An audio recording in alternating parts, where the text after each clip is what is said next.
just want to, excuse me, Sally Gaydosh, 9250 Livery Road. I just want to make one comment. My concern of addressing this rezoning for the CD5 district was based upon the map that was submitted to the clerk for review, required by law. So my reference to the map in the C5 hearing of this parcel was based upon the evidence that you used for us to make our comments. That's for you, Mr. Yates. I'm not going to reiterate too much of what I did say.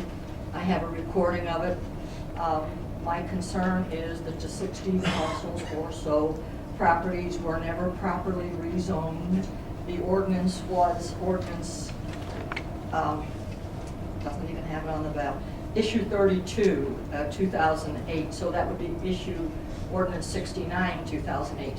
And I do have the ballot, and the language of the heading of the ballot is proposed zoning amendment, mixed use resident district business regulations. That is all. It had nothing about rezoning 60 parcels of land. It never mentioned the parcel numbers. It never mentioned the addresses. It never had a public hearing. Now, I just want to make one point. I get no pleasure in having to challenge all these things. This is not a convenience in my life. And if you don't feel that we should be voting on these things, then recommend that we change our charter government to statutory government, and then you can do whatever you want under the state law. But in the meantime, remember, you're going to be walking the streets, many of you, very shortly, asking people, vote for me, put the signs in the yard, support me. You need to remember, during that 4-year term, that vote to get you elected is the same vote that the people are saying, hear us, this is our government, this is time. I'm so disappointed. I'm so disappointed. Board meetings are absolutely not even an option anymore. The first time in the history of this city, we haven't had board meetings. Why? We come to you at board meetings and ask our questions. You explain to us what you're doing. Why have they been eliminated? We're being locked out of our government. And not only, and I don't want to get into all that. I'm just telling you how important our votes are to us. And they should be important to you other than when you're running for office. I just want to say to Mr. Maestros, you know, we had an agreement. I agreed to pay $15,000 legal fees. I paid them.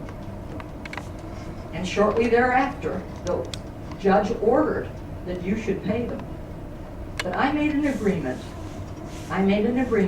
My attorney made the agreement that I would pay the legal fees if you took the issue off the ballot to deny us a right to vote on 7801, which was totally misleading as an issue.